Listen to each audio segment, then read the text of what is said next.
Okay, today we're going to do distributive property, and we are going to look at two different ways of solving distributive property. First, when you are trying to figure out if you have distributive property, the way that you can recognize it is when you have this number that is being multiplied to a quantity in the parentheses. So this example here would be 3 times this quantity, x plus 8. And when you see that number attached to the parenthesis like that, that indicates we need to distribute this number, and distribute means you're going to give that number out to each of the pieces inside that parenthesis. Well, one of the ways to think about this number is similar to how you first learned to multiply. And if you think about when you first learned to multiply, you maybe learned when you were adding 3 plus 3 plus 3 plus 3. You could get the answer by adding those numbers, so 3, 6, 9, 12. Or a faster way was 3 times 4, because this is 4 groups of 3, and that also gives us 12. Well, this really means 3 groups of that quantity x plus 8. So one way to do this is we can rewrite the grouping inside the parentheses without the parentheses. So we have 3 groups of 8. We have x plus 8, that's one group, plus another x plus 8, that's 2 groups, plus another x plus 8, that's 3 groups of x plus 8. And what we can do is we can combine our like terms. And if you remember from last year, you can combine like all of your x's together, and you can combine all of just the numbers together. So this is 1x plus another 1x plus another 1x gives us 3 x's. And then I have this 8 plus 8 plus 8, and 8 plus 8 is 16. 16 plus 8 would give us 24. I can't add this together. These are not what we call like terms, and so the x's we can't add with just our constant numbers, and so our answer is actually simplified. We can't do anything else, so my answer would just be 3x plus 24. Now, what we're going to look at is a faster way of doing the distributive property, which is actually multiplying this number that's outside the parenthesis by every term that is inside the parenthesis.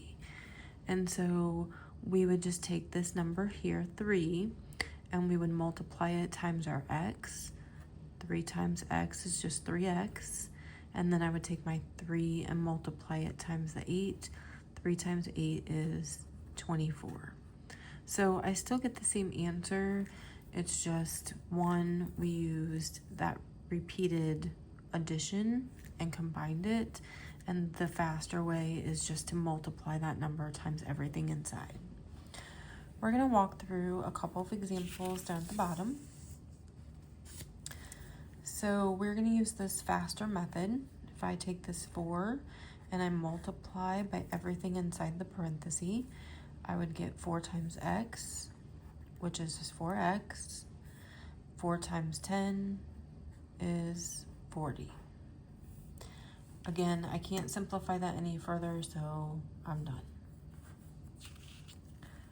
Next problem, we have 5 times y is 5y, and then 5 times 2 is 10.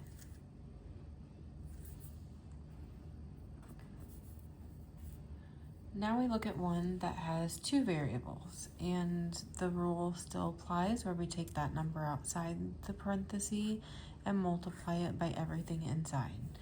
So we do 2 times 7e.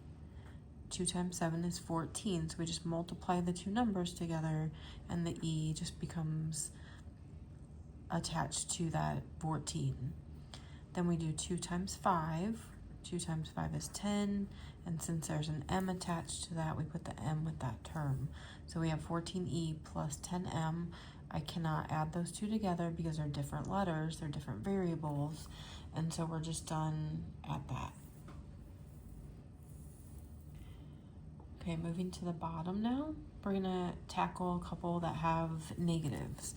So we have to go back to our rules when we multiply negatives. When we multiply one negative and one positive, we get a negative answer, and two negatives make a positive. So I have a negative 3. There is not a coefficient in front of this written, but remember this is like a 1x here. So this would be negative 3 times 1x, and that would be negative 3x, because our negative times our positive. And then we have a negative 3. Think of this like the positive 5, since there's this plus sign in front of it. So this negative 3 times positive 5 would be negative 15. So our answer would be minus 15. Here we have a negative outside the parenthesis, and there's no number. This again is like a negative 1 here that we're distributing. So we're going to take this negative 1 times positive 8. Negative 1 times positive 8 is negative 8. And there's an x there, so negative 8x. Now if I look at these two signs here, I have a negative and a negative, or a negative and a minus. And two negatives make a positive when you're multiplying. So this negative 1 times 24 would just be a positive or a plus 24.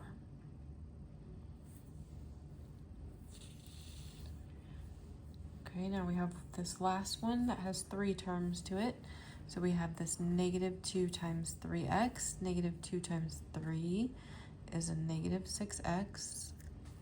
If we look at the signs here, I have negative 2 times a positive 2. Negative times a positive is negative. 2 times 2 is 4, and the variable is y that's attached to that. And then the last one, we have these negatives here.